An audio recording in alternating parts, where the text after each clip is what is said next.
Hi everyone, good evening and welcome back to another Our Whiskey tasting. So good to see so many of you back again. Hello Pesho, hi Alasdair, hi Tabby, hi Andrew, lovely to see you all. And even if Andrew, you're stuck on a train and you're still joining us, that is dedication. Thank you so much. It's so good to have you here. And for anyone who's new to Our Whiskey, our live virtual tastings occur on the last Thursday of every month, and we taste through two whiskies that are sent out to everyone in tasting packs. We get whiskies through the door, and tonight we've got two very special whiskies that I really enjoyed choosing for you because it's not often I get sent a whiskey sample and I'm like, oh my goodness, this is so good. I have to share it with everyone else. It's two brilliant whiskies. I've enjoyed so much. You'll see in a minute when I bring everybody in. But hello, everyone. Welcome. Did everyone have a lovely Burns night? Did you get up to anything last night? Burns night is obviously the 25th of January, which was yesterday. Do you want to know what I did? I made a Thai green curry and I watched Grey's Anatomy.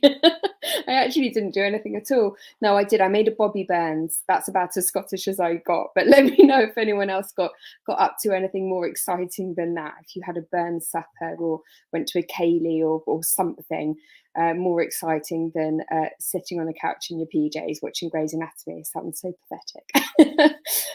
Anyway, look, lovely to see all of you. And before we get into the tasting, just a couple of things from me as usual.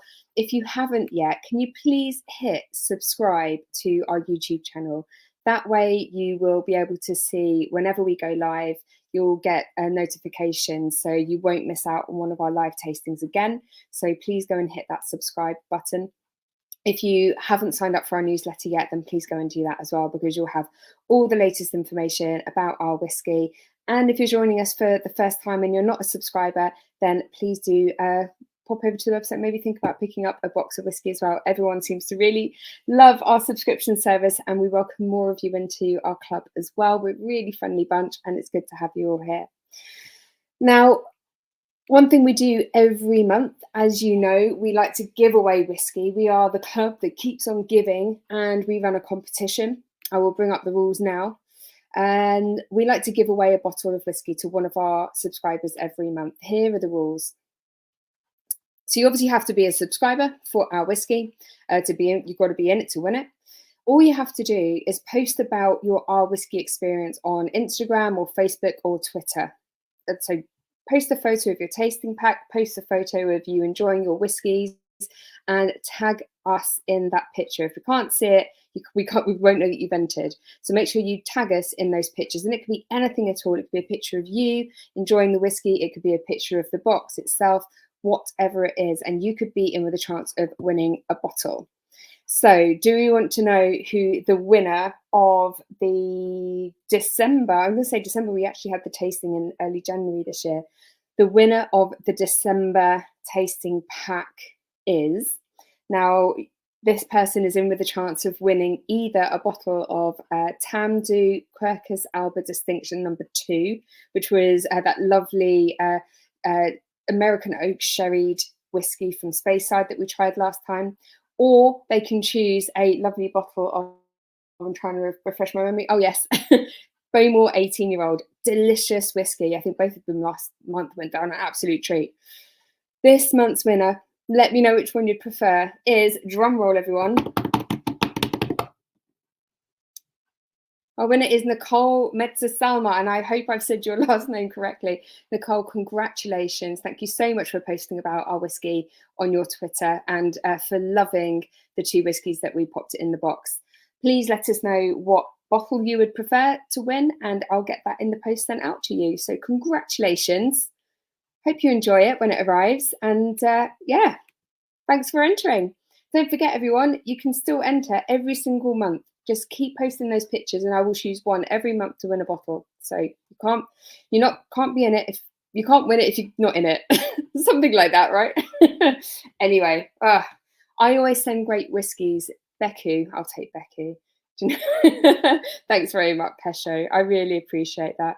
Nick Bradley, last night he watched The Little Mermaid with the kids. Do you know what? It's not a bad film to watch, Nick. I'm pretty jealous actually. I should have chosen The Little Mermaid. Spirit Bond. Tabby had a whiskey, then went to bed. We all seem to have had really boring Burns nights. Oh, such a shame. Never mind. Well, anyway, it's still January. Start to the year has gone quietly. I think it's about time we introduce our two guests on tonight's live stream. I'm really excited. Two people who I greatly admire and have got really inspirational stories about the distilleries that they have founded. Please join me in welcoming Annabel Thomas, founder of Nc'nean. Hi, Annabel. Hello, Becky. Nice to have you here. I'm so excited to be here. Thanks for having me. What did you get up to for your Burns night? I was at a supper in London, a Burns supper in London, which was super fun. Maybe a bit too fun. Were you doing the ode to the haggis? I did not. No, definitely not. But it was done, and we also had a piper, which was very fun. Oh, wonderful. How extravagant. Wonderful. Lovely to have you here, Annabel. And our second guest is none other than the wonderful Alasdair, founder of Isle of Raasay Distillery. Hi, Alasdair. Hi, how you doing? Great, thanks. Thank you so much for joining us. No, looking forward to it. And what did you get up to for Burns night last night? Oh, I had a quiet one actually as well. Yeah, I wasn't out at anything, but I'm gonna have my haggis, neeps and tatties and some whiskey on Saturday instead. Perfect. So I think a lot of people are rolling over to the weekend actually anyway, so that's fine. No bother, no bother. How's life going on the west coast of Scotland at your two distilleries? Because you're not, I mean, in Scotland terms, you're not that far away from each other, not really. As the crow flies, not that far at all. By any other form of transport, only 4 hours or something. Yeah, maybe not too bad by boat, I don't think, but roads not so good. Yeah, it depends how fast your boat is. It's true. Yeah, just set up one of those crossings as well for you. Well, it's lovely to have you both on, and I'm really looking forward to diving into some of the whiskies. So without further ado, we're going to crack on and kick off with Nc'nean, I think. So Alasdair, we'll come back to you in a few moments, and No Annabel, problem. see you soon. Annabel? Yes. Thanks so much. Yes, Becky. Hello. What? Well, I've been a long time fan of Nc'nean, and it's been such a joy to see how the distillery, the brand, has really evolved over the last few years. So you started producing in 2017, is that right? Yeah. First whiskey came out in 2020. We're now in 2023, and just a couple of months ago, you released the new kind of iteration of what your flagship single malt looks like. It's been quite a journey for you. There's loads of things that we can talk about what Nc'nean is doing, but it's been such a roller coaster. I know. Well, especially I'm thinking about that a lot at the moment because this year, 2023, will be the 10-year anniversary of when I left my last job to found Nc'nean, which is quite scary. So it took us 4 years just to get to the stage of production. Obviously, we had to do a lot of fundraising and a lot of building of the distillery, and then we've been in production for 6 years, actually, almost to the day. So take us back 10 years ago. What was it that prompted you to leave your job? You were working in London. I was, yeah. So I was working in London as a strategy consultant. And we had this sort of family idea to start a distillery. The distillery is located on my parents' farm. And my dad had been working kind of in the peripheries of the alcohol industry, and you can't really be on the West Coast and not think about whiskey, and so, we could put a distillery here. And, it was just the sort of thing that was a family dream, right? We talked about it at the dinner table, nothing really happened. And I took some time off from my previous job, and I said to my family, look, instead of just talking about this, why don't I go and try and do some business plan writing while I've got some time off? And they said, yeah, great. So off I went, and I did some quite boring feasibility research and all the rest of it. But I also took a trip to Islay because I wanted to go visit Kilhoman, who were the only sort of small new distillery around at the time. It's like 2011. And there's obviously lots of distilleries. So off I went. And two really important things happened on that trip. One was I started to actually like whiskey, which is quite important for the rest of the story. And the second is that I visited all these distilleries, and I really got a sense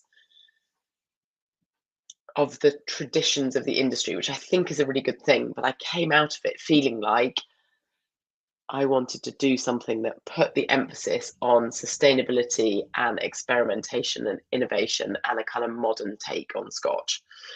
And that was really when it went from being a family dream to my thing. And obviously then we thought it was going to be easy and I'd keep doing a full-time job whilst starting a distillery, and it became clear that wasn't going to happen. And so in mid 2013 I just decided to make the leap and just go work full-time on Nc'nean. So, and looking back, I mean, that decision 10 years ago, do you have, I mean, I know the answer to this, but do you have any regrets? Was that the right decision to make? Definitely no regrets, but I also had no idea what it was going to entail. But I think that's the way with anyone who starts a business. Like, you don't really know what's coming until you do it. Even if you've already started a business before, there's lots of people who I know who've started a second business. I'm like, oh my God. And it has been a roller coaster, a total roller coaster. Like, fundraising is a nightmare. Building anything, especially a distillery in a really remote part of Scotland, is a nightmare. Production has been super fun. This stage now we're at where we've got whiskey is amazing because you've actually got something to show for it. But you know, the roller coasters don't stop. I didn't expect 7 years in to be launching OurWhisky in the middle of a global pandemic, for example. Oh, well, of course. Do you know, it feels weird that we've had COVID. Sometimes I just forget that it's even happened and we've just come out the other side and like, oh yeah, that happened. Oh yeah, that weird thing that everyone's erased from their brains. Yeah, and it was in the middle of a pandemic, and I just feel like we've lived with Nc'nean for so long now, and I just completely forget that that's when you launched. Exactly. Unbelievable. I want to get into more about the distillery and your vision for it, particularly on the sustainability side as well, because you've been awarded B Corp status, and I do want to ask you more about that. But I don't want to leave anyone hanging without any whiskey in their glass. So very important. Very important. So if you have your 2 whiskey samples in front of you, I'm afraid I don't actually have.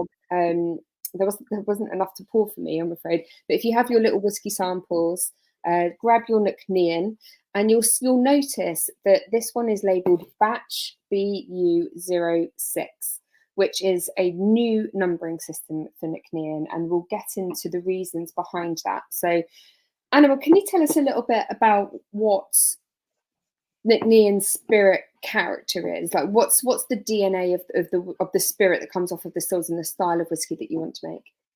Yes, definitely. So we have always been aiming for a light and fruity style of spirit. That was what I wanted to create from the beginning. It's what I like. It's I just think it's very delicious. But it's also because we want to make sure we're very inclusive in who likes our whiskey and who tries it. And I think that's a great way to get people who perhaps aren't as familiar with whiskey into whiskey. And we do that in a number of ways. The most important bit is the fermentation stage, which is where you add yeast. So just like you add yeast to bread, you use yeast in distilling to create alcohol. So it's pretty important, but it also creates amazing flavour. So we spend a lot of time thinking about yeast, and I won't go into the details, but that's an important part to the kind of fruitiness of what you are drinking. But we also put a lot of emphasis on the lightness and the purity of the spirit by making sure that we have long, slow distillations, for example, as well as lots of other things. And the thing about distilling is that it's actually quite a complicated process, and there's a million different tweaks you can do in terms of length of fermentation and length of distilling and so on to kind of tweak the outcome to the outcome you want to get to. But the other interesting element of the spirit is to do with the organic barley that we use. And I think that gives it this kind of lovely oiliness and texture, which comes directly from the original organic barley that we use. It's excuse me, the focus on raw ingredients is so important. Considering in Scotch whisky there is only 3 ingredients: that water, the barley, and the yeast. And you really do need to have, as you said, a real passion for how the flavour is created and a real understanding of how the flavour is created. And one of the questions that's just come up, so I'm just going back to find it. Pesho asks how long the fermentation is, because if you're looking for that fruitiness from the yeast, you're probably going for a long fermentation. Yeah, exactly. So the fermentations are between 68 and 114 hours, basically, depending actually on the day of the week that we. Okay. And is that that we- particularly long in industry standards? Yeah, compared to the big guys, it is. There's lots of the smaller, newer distilleries who are regularly doing 114. So it depends who you ask. But yeah, I think it would be described as a long fermentation. Yeah. Yeah, and I mean the Nc'nean whiskey that we know, and obviously you release your whiskey in batches, and up until now they've just been numerically numbered, 1 to, I don't know where you got up to. How many? We got to 18. 18. I've had this bottle open for too long, obviously. I was just showing Annabel I have an almost empty bottle of Nc'nean, and this is batch 5. So I've obviously had this open far too long. Need to top you up. Yes, I do. Well, I need to top up, but I only want I want to move into the new batches now because they are delicious. So the one we're tasting in your packs now is, I suppose it's version 2 of Nc'nean single malts. Tell us what you've done differently with this, and why you've decided to change the recipe slightly. So I think when you are a new young distillery, you are dealing with an ever-evolving set of casks in your warehouse, and different casks mature at different rates. That's just the nature of different cask types, and it can be to do with how they've been treated, it can be to do with what was in them before, it can be to do with the size and so on. And when we launched with batch 1, we had a very specific we had a cask recipe. It was about 2/3 STR cask, which is shaved, toasted and recharred red wine casks, and about 1/3 ex-bourbon barrels, which we loved. But as time goes on, different casks mature at different rates, and we had some sherry butts sitting in the warehouse, which we'd always intended to incorporate. And we carry on testing the casks and seeing how they're doing, and we felt like now was the time to incorporate them and that they were ready. So we sort of sat back and said, right, let's just review this. All the casks have changed, and in particular the bourbon casks mature more slowly than the STR casks. So it is just an evolution of our cask recipe, and the proportion of STR casks has come down a bit, the proportion of bourbon casks gone up a bit, and we've added just a tiny dash, literally 2% of sherry. So and at the same time, we have moved away from the numeric batch numbering system into a different kind of random coding system, which just so that we don't end up counting to 102 or something in the future, because that didn't seem to make much sense. And I'm assuming as well, is the relative age of the whiskey you're using in these later batches, it's slightly older as they're going on batch by batch. Exactly. It is on average older, although we never create a batch by saying we want everything in this to be 5 years old or more. We create it based on what great casks we have in the warehouse and what we think makes a delicious. Do you try to aim for consistency from batch to batch? Is it the core flavors you're looking for? But yeah, we do with each of the numbering systems, we do try to aim for consistency. So batch BU06 should taste the same as other batches in that system. Obviously, compared to the old 1 to 18 batches, it will taste different because the actual cask recipe is different, and there's not meant to be consistency between the two. But having said that, the kind of classic Nc'nean style is still there. We're still using the same underlying spirit. We're still using STR casks and bourbon casks. It's just in slightly different proportions and with the addition of a little bit of sherry. So love it. Tabby, I completely agree. I've now tasted side by side my batch 5 and the BU06, and I completely agree. It's while batch 5 is lighter, it's got more of those kind of floral green grassy kind of notes, citrus character. The batch BU06 just has like the more oiliness to it, slightly fruitier. It's got a bit more depth to it as well. It's still got like inherently Nc'nean. You can still get that character, but it's definitely changed along the way. And I suppose part of it is age, but part of it is those lovely Raasay sherry casks that you're using. Exactly, it's the combination of the two. Exactly. Wonderful. People are really loving this. Nick says lots of stone fruit on the palate too. Watch your spelling there, Nick. Sorry. It's all right, I can bring him up on this. Tabby says that a lot of her gin friends like the Nc'nean. Do you find that, Annabel, that it brings in gin lovers? Yes and no, I would say.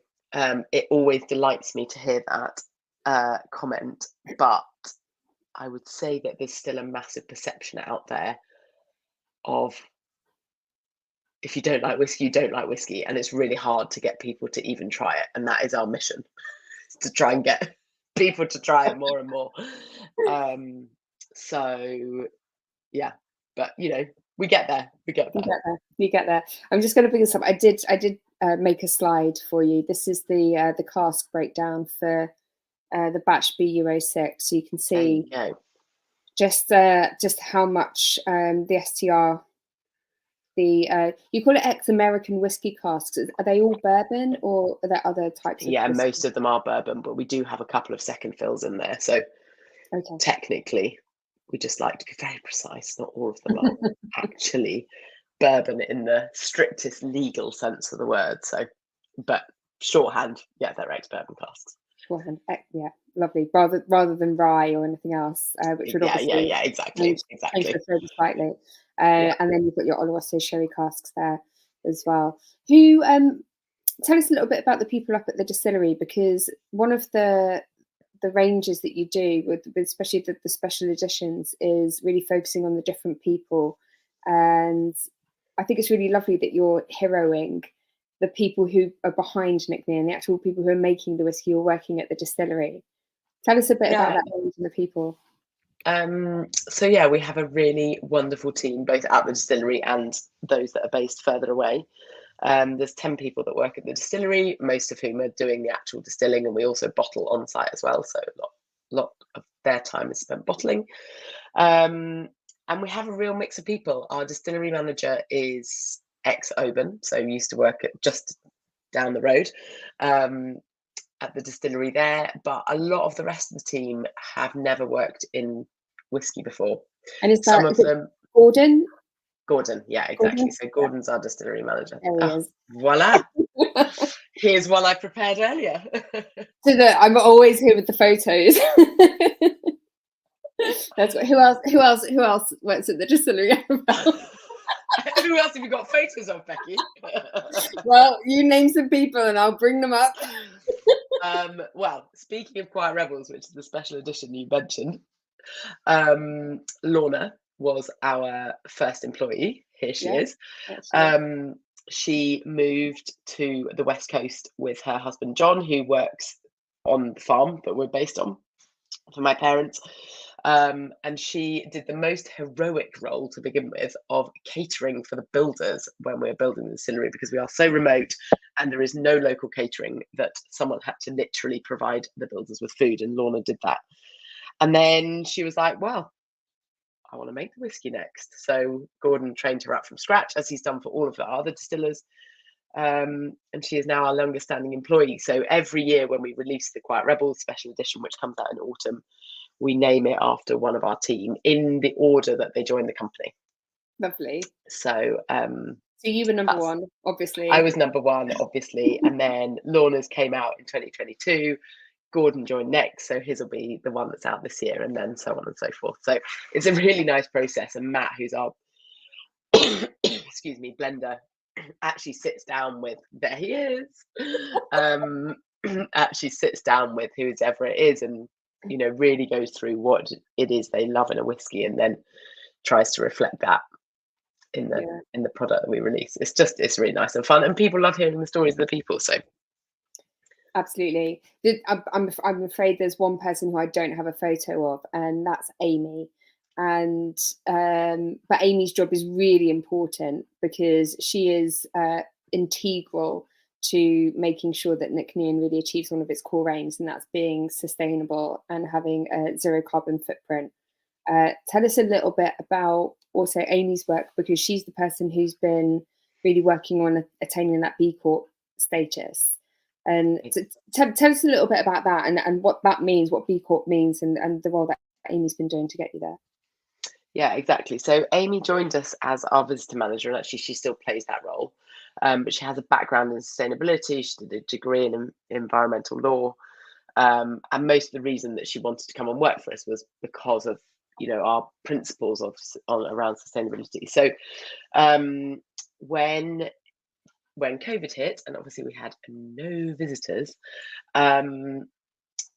she could dedicate time to things like a B Corp certification and doing our first carbon footprint. So the reason I wanted to get the B Corp certification is because it is, so B Corp as a movement is all about trying to put profit, people and planet on an equal footing.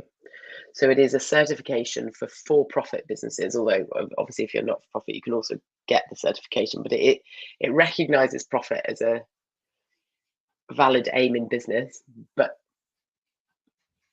measures companies also on their impact on the planet and the way they treat people. And I think that just so nicely embodies our entire philosophy. You know, we set up to try and be one of the most sustainable distilleries in Scotland. And one of the other reasons we started the distillery was to try and create local jobs around where we are. Because as in much of the Highlands, the number of kind of skilled year-round jobs is actually very low. And to now be at a stage where we've got 10 full-time jobs, it's pretty cool. So we got B Corp certified in January of last year. It's a really painful process, but very painful in the sense it's thorough, but it's very rewarding as well. And the other part of the benefit of it is that you go through an improvement process as part of the certification. So they will ask you questions. Have you got this? Have you done this? And it's like, well, no, we haven't done that, but that's a really good idea. We should just do it. And then once you've certified, you kind of go on this continuous improvement journey as well. Yeah. Well, it's kind of the key to a lot of things, really, isn't it? That's, you know, being truly sustainable isn't always a destination that you arrive at. It's an ethos. It's a journey. It's something you're continually learning about and improving and changing. And I'm sure there's probably things that you were doing at the very start of this journey, things you're doing now that you hadn't even thought of doing 3 years ago. Definitely, and absolutely loads of them. And that, you know, and we try to be very open about that. For example, in our sustainability report, we still have loads to do. Like, we are a net zero distillery, i.e. what we do at the distillery, but our entire supply chain we still have to fix. And that is not an easy process. So yeah, it's a journey. You just got to go on it as quickly as possible. One of the rumours is it true that if you take an empty Nc'nean bottle to the distillery, they'll refill it for you there? Is that right? That's true. And not only will they refill it, it'll be much cheaper than buying a new bottle. There you go, Tabby. Now, so yeah, the distillery. Yeah, I mean, that's another matter. It's another matter. But I just, you know, I love hearing all the things that you do. I mean, obviously, all the bottles themselves are recycled glass as well. So even creating them from scratch is doing something one step better than a lot of other. And that's a really good example of one of the things that we didn't have figured out at the beginning of the process. You know, I set up the distillery with kind of key bits that you need at the beginning as sustainable as possible, where we get our energy from, sourcing 100% organic barley, how we deal with the cooling water requirements, etc., etc. But of course, we didn't have anything to put in a bottle at that point.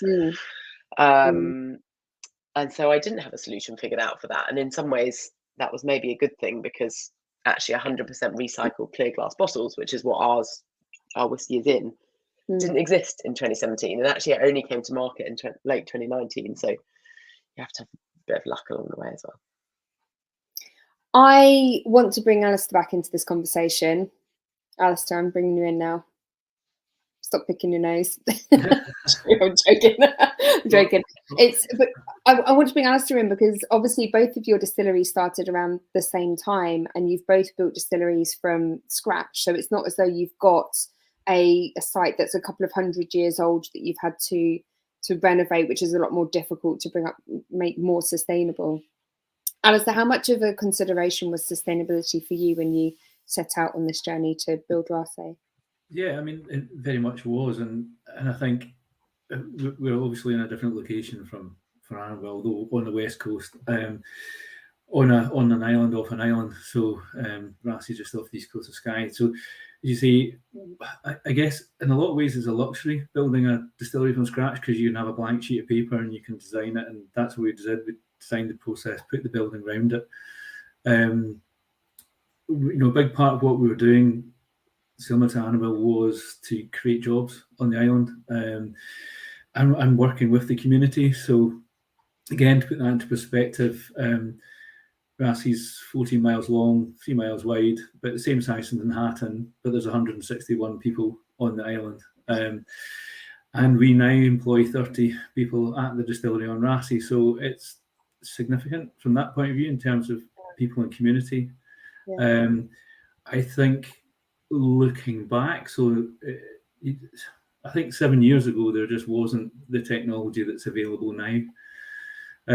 One of the things we are doing at the minute, excuse me, is we have a knowledge transfer project. So we're working with Strathclyde University. We have an associate called Robert Price, who's with us for 2 years, and he's looking at creating hydrogen from the byproducts. So pot ale, spent lees, draff. Electrolysis of water is actually very high energy and inefficient way to create hydrogen, but if you can bring the chemistry into it and use the byproducts, then I think there's possibilities there as well. But it's very much a research project at this stage. So these are all of the considerations. The water, we've got our own well on site. We use that for the cooling. We use it for the process. We use it for cask reduction. We use it for bottling. Cooling systems closed loop. So, we're really trying to minimise the water we use, and it all comes from the well on site. So, these are all big things. We've got 2 heat recovery steps in the process. So we recover the heat from when we're cooling the wort down to go into fermentation tanks, and we recover that heat to preheat the water for the next water go back in the mash tun, and then we do the same. We keep all of our pot ale and spent lees, and we put that back through, and it preheats the wash before it goes into wash still. So both of those steps help reduce the energy with it that we use. Lots of thought going into how to make your operations as effective and efficient as possible to really reduce the amount of energy you're using, reduce your footprint, and I think it has to be a consideration now for new distilleries, hasn't it? You can't just build a distillery without thinking about these things. Yeah, and we're again, say it was a luxury to have a blank sheet of paper. I've been given a second blank sheet of paper to design a second distillery down in Macrahanish and Campbelltown, and it's amazing how quickly in 7 years things have moved on. So we're very hopeful that we can bring some new technology into that, and then the benefit of that is hopefully we can retrofit some of that into Raasay as well. Well, let's definitely have a little chat about Macrahanish in a little while. Annabel, I'm going to pop you now in the green room. You're going to be relegated. We'll bring you back out in a moment. See you soon. Alasdair, for now, let's... I'll tell you what, is everyone ready for their second dram? Shall we pour the Isle of Raasay? And as we start tasting it, Alasdair's going to tell us a little bit about the background of the distillery. I want to know more about what was your vision for building a distillery on Raasay, because I know, back years ago when we first started talking about this, it was looking at the Borders. It was R&B Distillers as Raasay and Borders. And Borders was the location that you really had your heart set on, because obviously that's has historical relevance for yourself. Yeah. But then Raasay came out of left field for you, completely different location. Why Raasay, and what was your vision for the distillery? Yeah, so I mean, you're absolutely right. I mean, I've actually got it here. This is my connection to whiskies. This is my great grandfather's cellar book. That's the book. This has got. Well, actually, it's a sales ledger for 1821, 1822. So you maybe, if I move that in, you can see some of the entries into that.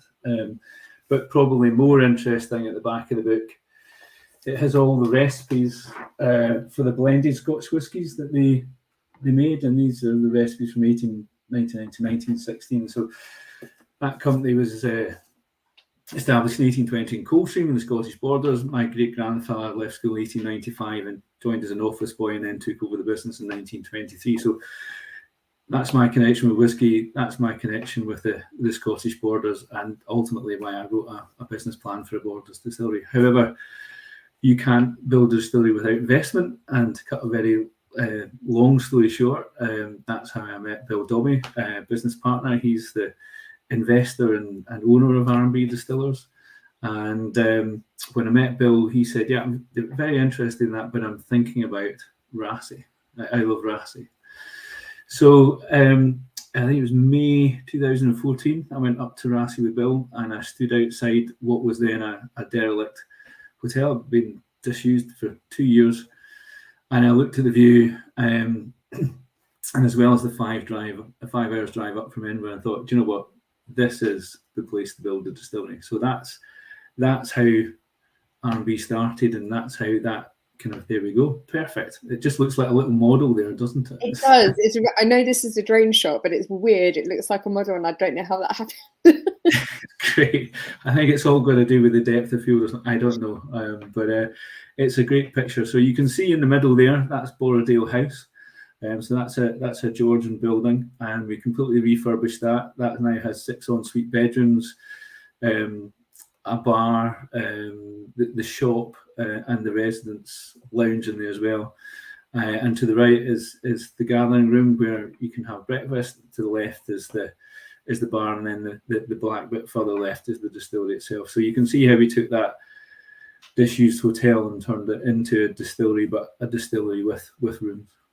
Mm-hmm. And it's the view itself. I'm going to show a picture now, because the view itself from the still house is just incredible. And this is probably the one I know, the view you were talking about when you get up there. Yeah, that's it. So that's looking back at Skye. That's Glameg, part of the Red Coolin. So definitely one of our hashtags is hashtag best distillery view. So can happy to discuss that with other distilleries on Islay, but yeah, certainly one of the best views from a still house in Scotland. Yeah, absolutely stunning.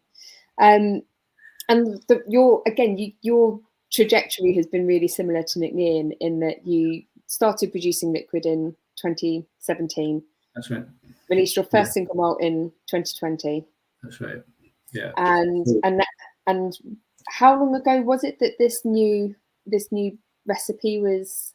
So the recipe, believe it or not, the wood policy was designed at the same time as the distillery itself. So we started with what is Isle of Raasay going to be, and the first step in that was a Hebridean whiskey, and then you're like, well, what is a Hebridean whiskey? So at the time, you're looking at Tobermory, Talisker, Jura, and you're thinking, they're all kind of lightly peated. So that took us to the next step. So we wanted to be a lightly peated single malt. But then why, what's different about Raasay? And that's where, started thinking about it. And if you go back to the sort of late 70s, 80s, and you think about something like Bowmore, it had quite a lot of dark fruit flavours that sort of were there, and then they kind of went away and come back.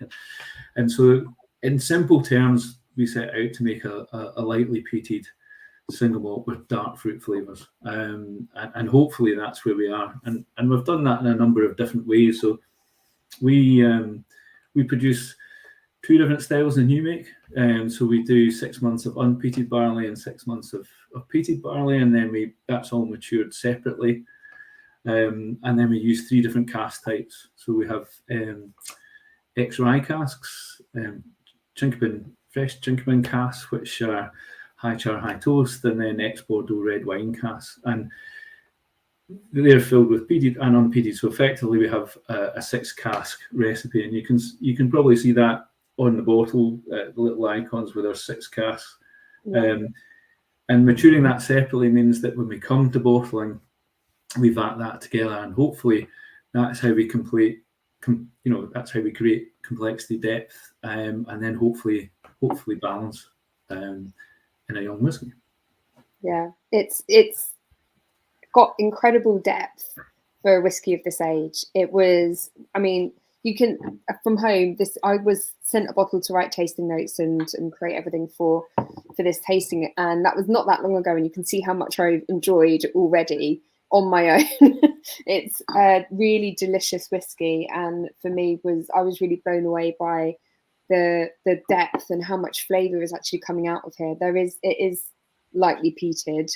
There is smoke coming through, but that dark, rich berry fruit is really apparent, and there's still some softness about it, but then a kind of herbal, almost mentholic lift, which Tabby mentioned about something reminding her of rye whiskey. I completely agree. It was that menthol that kind of got me, and I guess that's where, with the rye casks it comes in. But yeah, I mean the rye cask for us, rye gives you a really kind of spicy black pepper note really early on, and then obviously in time, when it gets past the rye and into the oak, Quercus alba, you get more of those kind of butterscotch and sort of vanillas that be typical with North American oak. And the Nc'nean oak is also North American oak, but the casks are made to our specifications. So timber air dried for 36 months, seasoned for three years, and then coopered into the cask, and then they're toasted to a high level and then charred to a high level. And that charring, that charcoal, it's really evident when you're tipping the cask and you're disgorging the cask. But I think that charcoal also, in good terms, it's taking impurities out of the spirit, but it also just helps to soften that, and it's hopefully what's making it less likely for you to say, oh, well, that's a 3-year-old. How do you expect this to mature over time? Because obviously it's still quite a young whiskey comparatively, but yeah. So this bottling here, so we do 2 batches a year. We do a spring and an autumn. The spring's R1, the autumn's R2, and then the point is how many times we've done it. So the one I've got is R2.1, which was the autumn bottling from last year. And I think that, again, that's the benefit of having the 6 different cask types. So particularly the rye and the ex-Bordeaux casks are going to mature on, so you can have full maturation for 10-12 years in these quite happily. And then the Nc'nean, obviously 3, 4, 5 years, absolutely ideal. The reason we use Nc'nean over Quercus alba is that it's a much, for me, softer, and it gives more of those dark fruit flavors. So it for being an active cask, it actually gives it kind of gives the flavor in a more mellow way.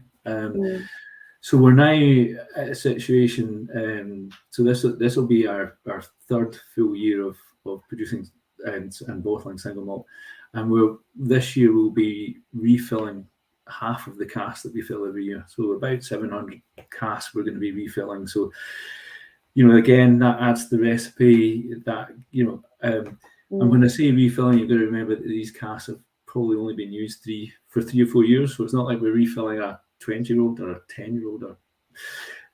So they're still very active casks. So I think hopefully the idea of the recipe is that it will allow us to mature and develop in time, and it also allows us to flex it. So we want to have a consistent flavour profile, but within a band, and then that allows us to play with the recipe, the vatting levels, and change the quantity of the cask as the liquid matures. Love it. Really exciting things to come from Isle of Raasay distillery. Alasdair has, well, it's a statement, but it's a question I want to ask. Is you do a tasting or you can taste the 6 different casks separately? Is that right? Is that something you can order? Correct, yeah. So we refer to the 6 casks as the Nc'nean, which is a Gaelic for 6, and we do tastings with the 6 different cask types. So we start with the 3 unpeated and then 3 peated, and then some of those tastings will then sort of finish with the single malt itself. But it's also really interesting because just the feedback on the different casks, for some people it's the peated rye, for some people it's the unpeated red, and it's just it just brings all that together. But I think by tasting them separately, hopefully when you taste the single malt, you can see how all those component parts fit together. Maybe this is something we could pull together for an OurWhisky in-person event if anyone's interested. I'm sure I'm we up for could. that. Yeah, I'm sure we could pull something together. We have our residency now at Mulberry's in Spitalfield, so down in London, and I'm working on Scotland venues as well. So don't worry, we're all coming up to Scotland too. No, that's good. So, and we have bottled the 6 different cask types as single cask bottlings as well. So you can try all the casks individually. Fascinating, brilliant, love it. Before we bring Annabel back in, and also if anyone's got any other questions for Alasdair and Annabel, then please you just pop them in the chat, because I will get to them before we finish the tasting. Alasdair, 2 things. First of all, this bottle design is stunning. Yeah. It's quite difficult to get across the texture of glass on screen, but it's absolutely stunning. What's the story behind the?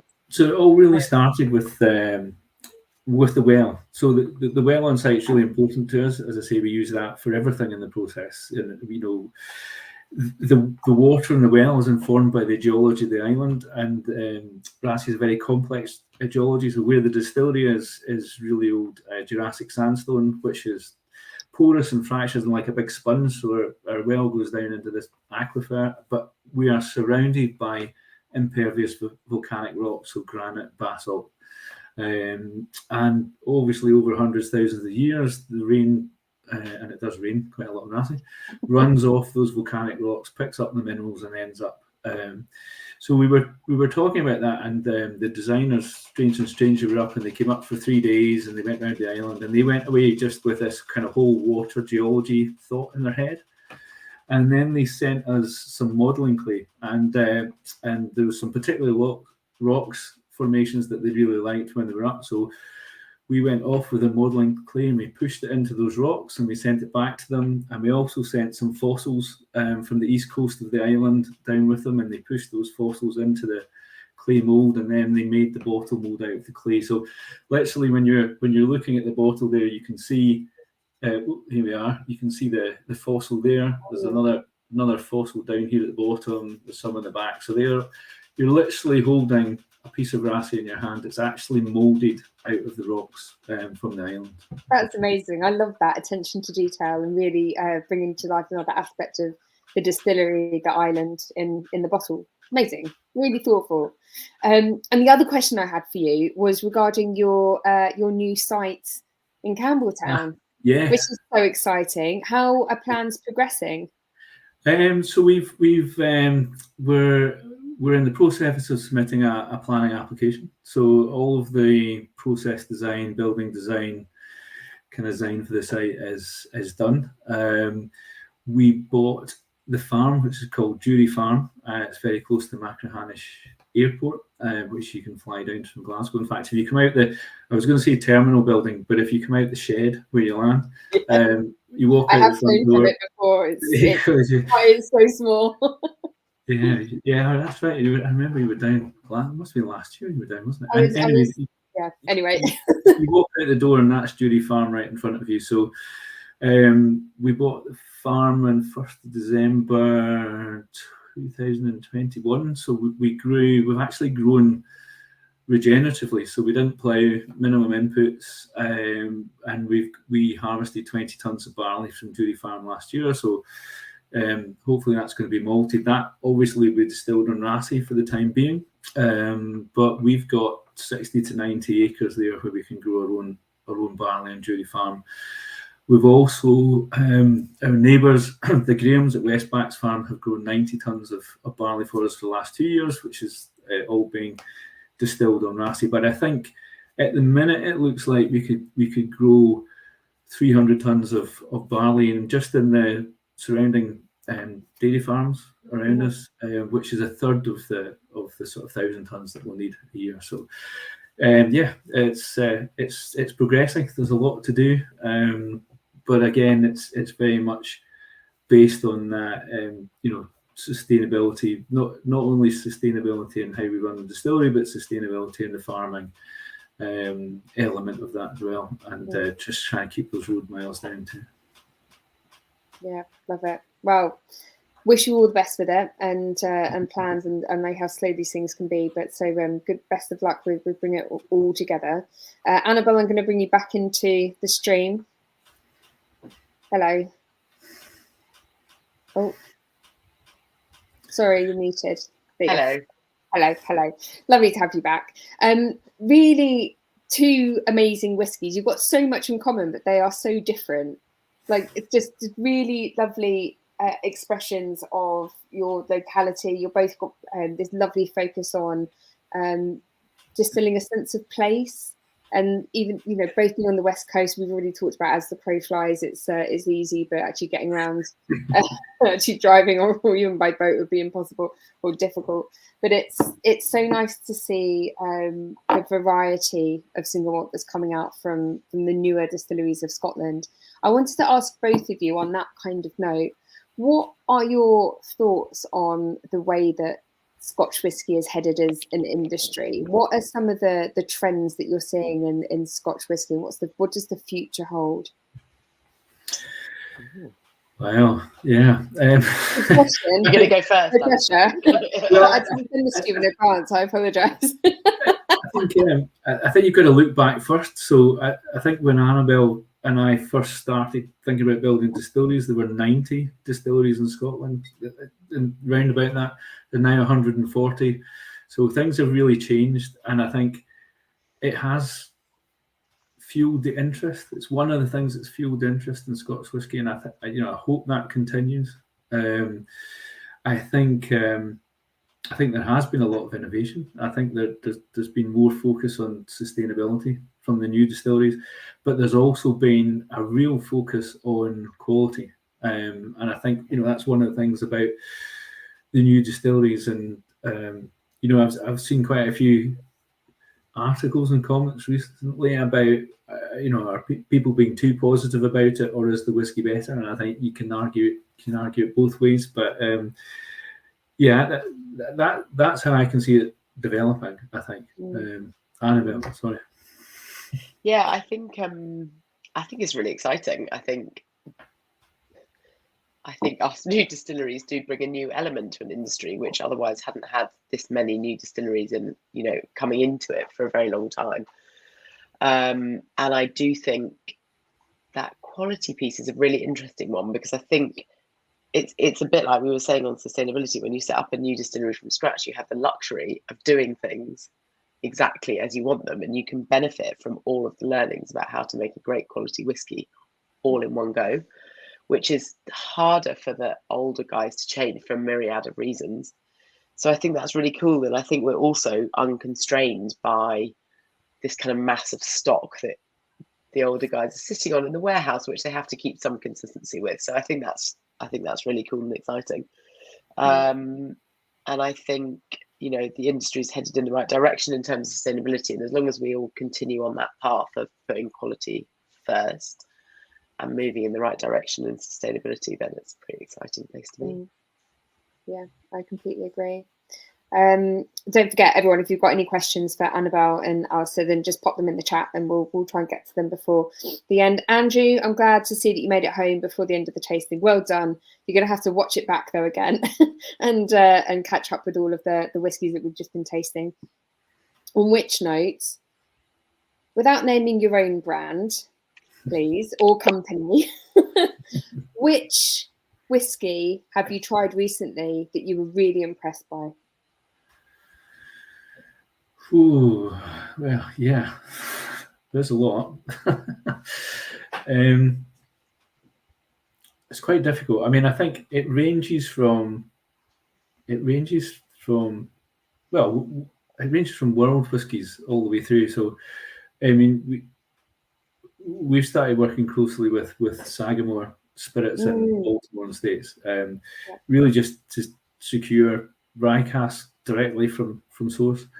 And I've been really impressed by their journey and what they've done and how their spirit's now coming online and changing. I think things like, because of Mac and Harris, things like the Springbank local barley. I mean, it's just a fantastic story. I think the Bruichladdich beer barley, the beer, that's fascinating flavours as well, the different varieties. There's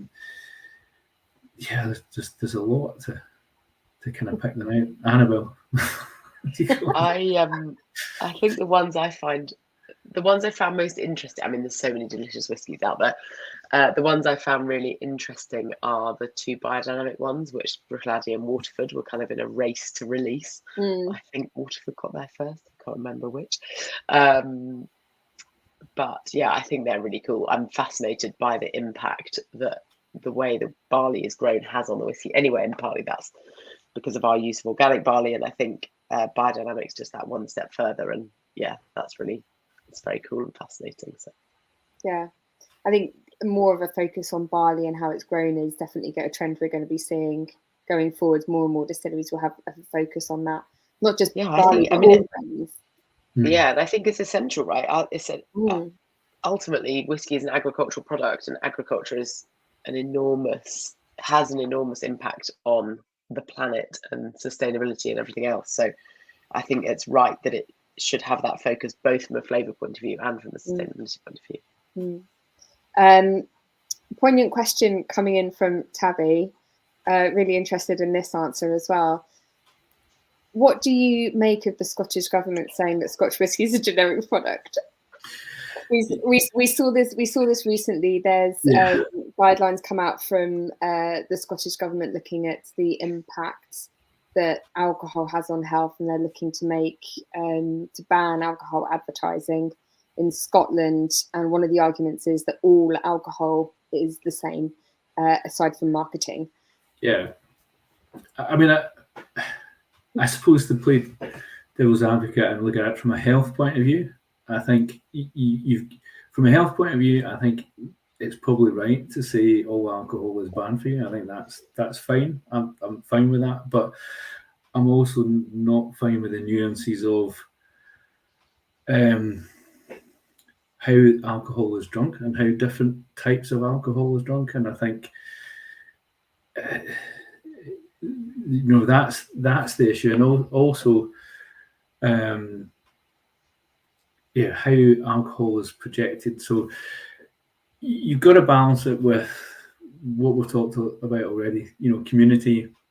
We are creating jobs. We're not, in fact, not even just creating jobs. We're actually creating careers in areas where there hasn't been long-term employment, and that's important. And there's very, very few industries that is long-term as whiskey that can say, well, that is a career, but it might actually be a career for your family as well, and not just yourself. So I think that needs to be taken into consideration. I think the Scotch whisky industry is seriously looking at sustainability and has the ability to develop some technologies that other industries might not develop. And so, there's context, but it's like all of these things. There's a grain of truth that then a grain of truth. Great. A grain of truth. Yeah, I would agree. I mean, I think the premise of the consultation, which is to reduce children drinking alcohol, is obviously very positive. I think there were some blunt, unnuanced words used in the paper, which is what this question reflects. And it's and also I think it didn't, it doesn't, obviously I think the paper was written from a slightly one-sided point of view, which didn't acknowledge all of the points that Alasdair's made, how important it is to communities and also to export, right? Most of Scotch goes abroad, and that's quite, from a pure economic point of view, that's quite important. And the government recognised that, right? Because they put a lot of funding behind that. So it did feel a bit one-sided, but I think that's what government consultations always look like at this stage. Especially one that's focused on a really serious issue as well. Exactly. Clear on that side. So I totally thank you for the very serious question and very very good answers to that. Listen, we've done an hour, and I just want to say thank you so much to Alasdair Day, Annabel Thomas. Thank you so much for joining us. I hope everyone watching along has enjoyed the two whiskies. We had the Isle of Raasay single malt and Nc'nean's new recipe, the batch BU06. I love both of these. I hope everyone watching along at home has enjoyed them as well. Don't forget, if you're not an OurWhisky subscriber, then go to ourwhisky.com and you can sign up there and join us in our next tasting, which will be in February.